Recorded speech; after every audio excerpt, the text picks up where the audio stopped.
प्रिय हिंदी मित्रों, नमस्कार। हाईटेक हिंदी परिवार में आपका स्वागत है।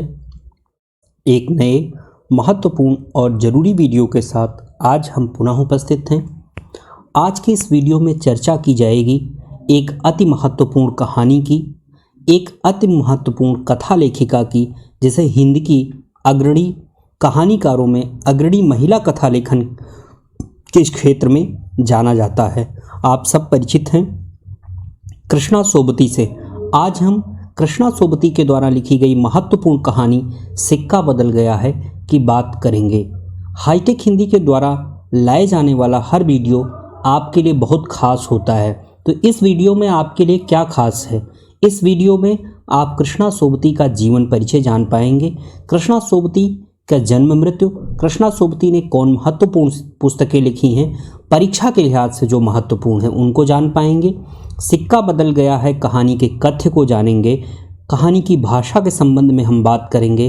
कहानी की पात्र योजना पर बात करेंगे। देश काल परिस्थिति पर बात करेंगे।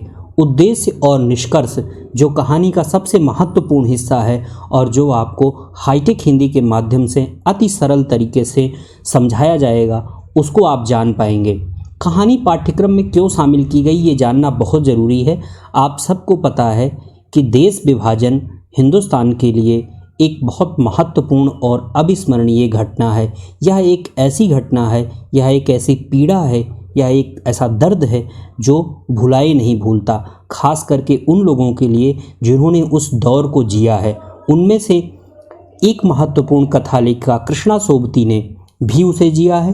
कृष्णा सोबती का जन्म अविभाजित हिंदुस्तान में हुआ था, पाकिस्तान के उस हिस्से में हुआ था जिसे गुजरात के नाम से तब जानते थे जब अविभाजित था।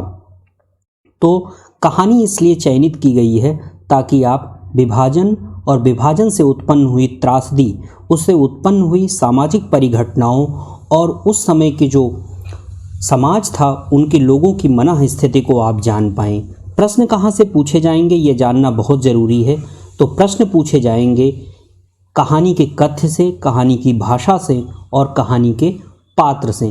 प्रश्न पूछे जाएंगे आपसे संवाद योजना से। प्रश्न पूछे जाएंगे आपसे कहानी के महत्वपूर्ण निष्कर्षों से। और इन सारी बातों को आप इस एक वीडियो में देखने के बाद जान जाएंगे। और इस वीडियो को समाप्त करने के बाद यकीन मानिए आप इतने कॉन्फिडेंट होंगे कि सिक्का बदल गया है, कहानी से आने वाला एक भी प्रश्न आपका गलत नहीं होगा।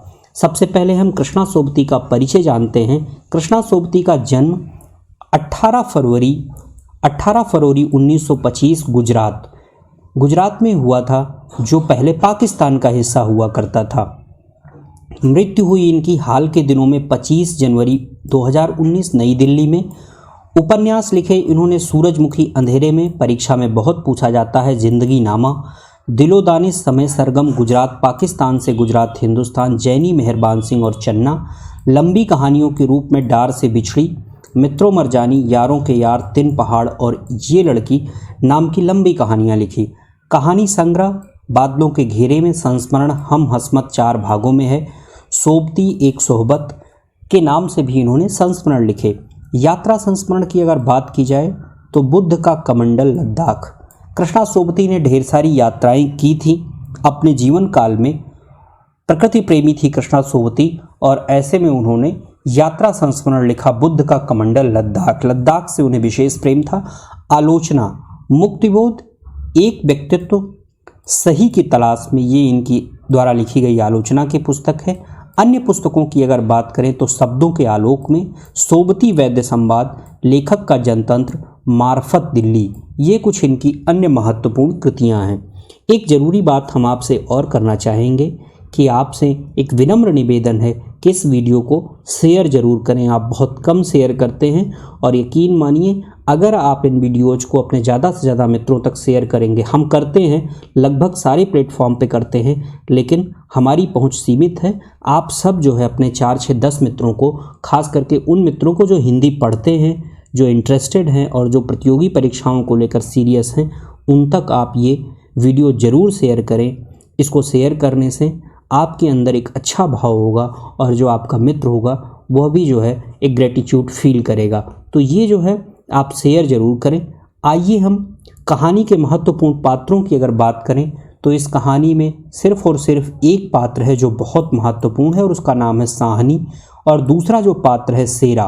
ये दो महत्वपूर्ण पात्र हैं, बाकी के पात्र गौड़ पात्र हैं, या हम कह सकते हैं कि साहनी और सेरा के सपोर्ट के रूप में अन्य पात्रों को आंशिक रूप से कहानी में चित्रित किया गया है। साहनी शाह की पत्नी है, विधवा है और बूढ़ी स्त्री है।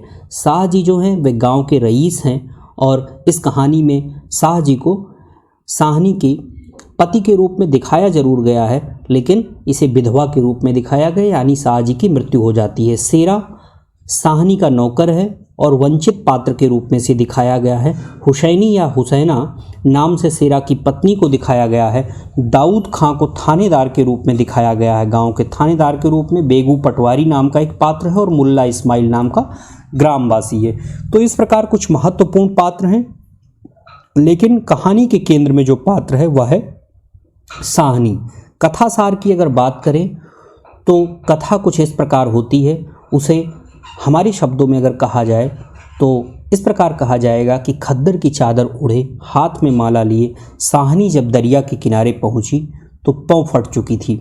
साहनी जो शाह की पत्नी थी ने चनाब नदी में स्नान किया, सूर्य देवता को अर्घ्य दिया। साहनी पिछले 50 वर्षों से यहाँ नहाती आ रही थी। यह अविभाजित पाकिस्तान था, अविभाजित हिंदुस्तान था, जिसका अब विभाजन होने को है। कृष्णा सोबती ने संकेत दिया है कि रेत पर असंख्य पाँव के निशान हैं। एक दिन अचानक उसके मन में भय छाने लगा। जम्मी वाला जो उसका गांव है, कुआं मीलों फैले उनके खेत, सब पर उसकी दृष्टि पड़ती है। किसकी? साहनी की दृष्टि पड़ती है। मन अस्वस्थ होने के कारण हवेली जाने से पहले वह सेरा के घर जाती है जो उसका नौकर है। सेरा जो पहले शाह जी का सेवक था, उसकी मृत्यु के पश्चात साहनी के यहाँ पलकर बड़ा हुआ था। उस समय सेरा साहनी की ऊंची हवेली की अंधेरी कोठरी में रखी सोने चांदी की संदूकचियाँ उठाने की सोच में था। इसलिए स्नेह का पर्दा डालकर वह साहनी से कुशल पूछता है। जब साहनी सेरा के घर पहुंचती है, साहनी उसके सम्मुख आशंका व्यक्त करती है कि पिछली रात कुल्लूवाल में लोग यहाँ आए होंगे। उजड़े हुए गांव को देख करके और वहाँ हुई बीभत्स घटनाओं को देख करके साहनी ने यह व्यक्त किया कि पिछली रात कुल्लूवाल के लोग यहाँ आए होंगे। यदि शाह जी जीवित होते तो ऐसा न होता। तब सेरा के मन में यह विचार आता है कि आज शाह जी नहीं हैं, अतः कोई कुछ नहीं कर सकता। पहले गांव के पीड़ित असामियों से सूद वसूल करके साहनी ने सोने की बोरियां भरी थीं। आज वही लोग इसका बदला ले रहे हैं। सेरा साहनी को घर तक छोड़ने आता है। साहनी के साथ चलने पर भी उसका मन इधर उधर भटकता रहता है, कहीं कोई देख तो नहीं रहा है।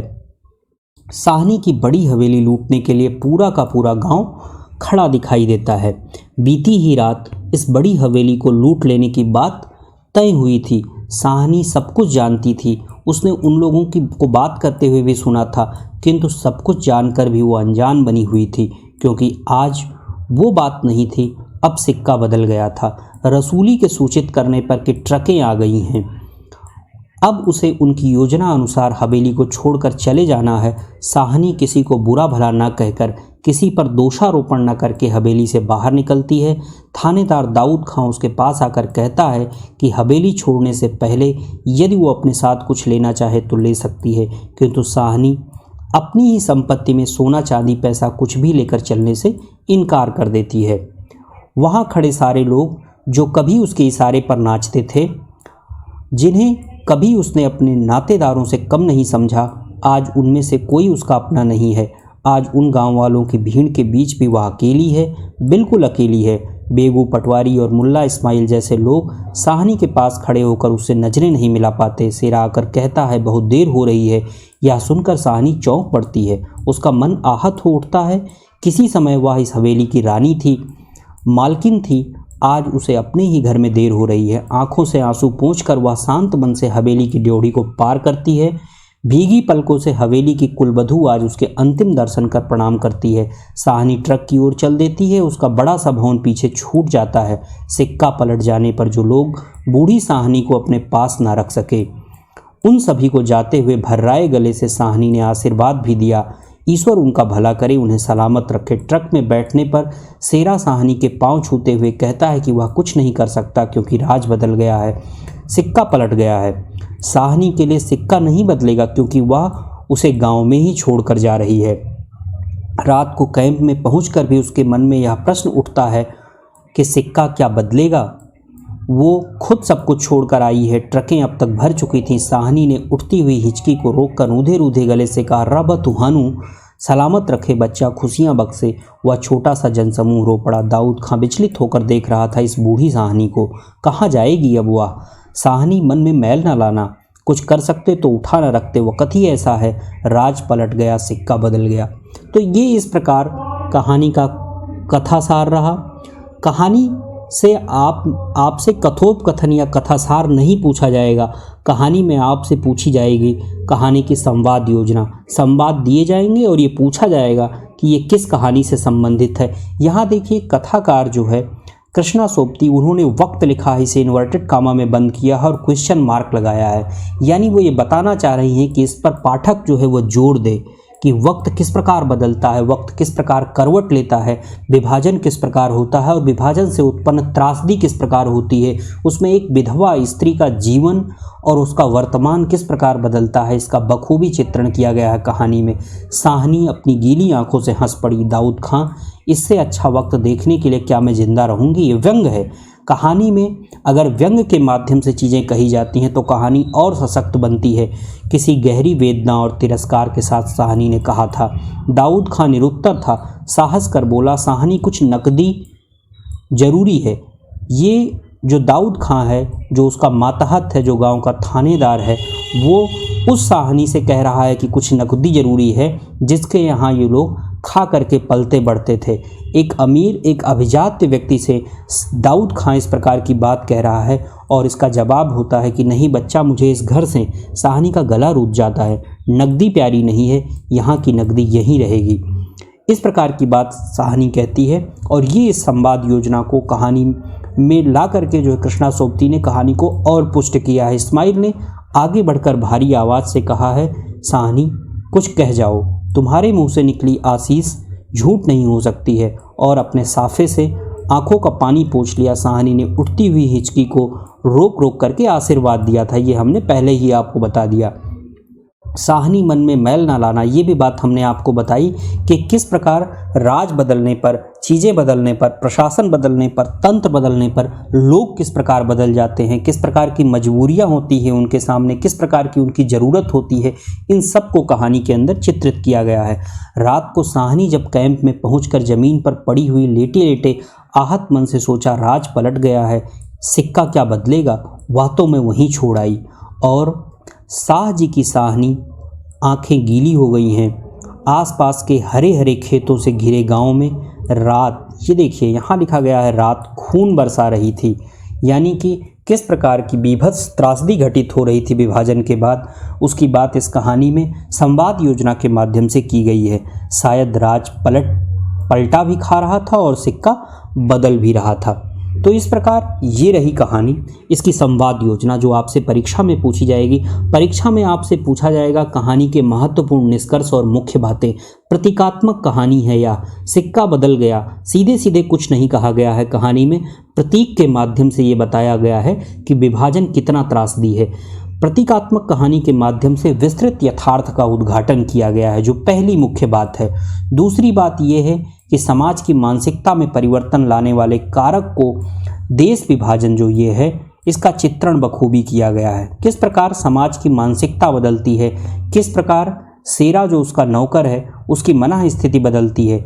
स्त्री की मनः स्थिति जो हुसैनी है, जो साहनी है, जो रसूली है, उसके माध्यम से ये दिखाया गया है कि कोमल भावनाएं, सदाशयता की भावना, सब कुछ छोड़ देने के बाद भी आशीर्वाद देना, अबला के रूप में दिखाया गया है। अब जब सब कुछ लुट गया है उसका, और एक समय था कि जब उसके पास सब कुछ था। इन दोनों स्थितियों का बखूबी चित्रण किया गया है। यथार्थ को कहानी में उद्घाटित होने दिया गया है, कहानी में प्रकाशित किया है कहानीकार ने। अविभाजित पाकिस्तान की सामाजिक, आर्थिक, प्राकृतिक और सांस्कृतिक गतिविधि का चित्रण किया गया है। बदलते हालात की तरफ भी आंशिक संकेत दिया गया है।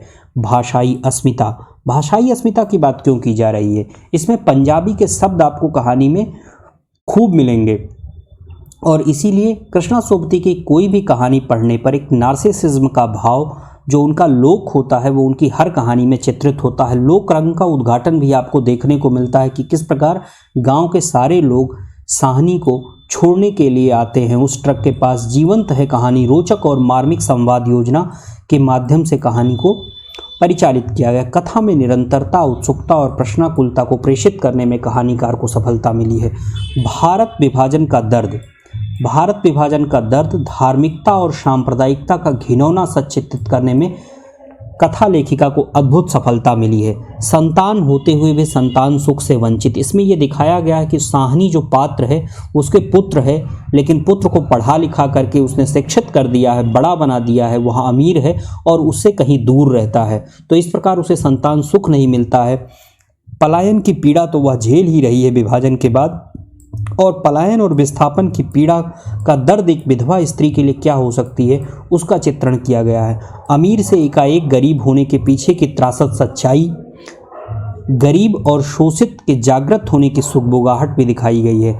सुंदर, उत्कृष्ट एवं शीर्षक को प्रासंगिक बनाने में लेखिका को सफलता मिली है। तो इस प्रकार ये रही कहानी राजा निर्बंसिया। अत्यंत कम शब्दों में संक्षिप्त तरीके से हमने आपको कहानी बताने का प्रयास किया है। कहानी का कथासार हमने बताया है, कहानी के महत्वपूर्ण संवाद बताए हैं, भाषा की विशेषताएं बताई हैं, साथ ही साथ हमने देश काल परिस्थिति को की ओर भी संकेत करने का प्रयास किया है। तो सिक्का बदल गया कहानी सुन करके आपको कैसा लगा, समझ में आई कहानी कि नहीं आई, इन सभी महत्वपूर्ण बातों को आप कमेंट करके हमें बता सकते हैं। साथ ही साथ कहानी राजा निर्बंसिया कमलेश्वर की, इंस्पेक्टर माता दीन चांद पर हरिशंकर परसाई की, कहानी परिंदे निर्मल वर्मा की और कहानी पिता ज्ञान रंजन की, ये सभी की सभी कहानियाँ जो यूनिट 7 में लगी हुई हैं NTA NET JRF के पाठ्यक्रम में, उसको हमने पहले ही बताया हुआ है। जिन मित्रों ने नहीं देखा है उनको जा करके आपको देखना चाहिए। तो इस प्रकार ये रही आज की कहानी। हिंदी विषय से संबंधित किसी भी प्रकार की कोई समस्या, कोई प्रश्न, सुझाव या सहयोग हो तो आप हमें ज़रूर लिखें।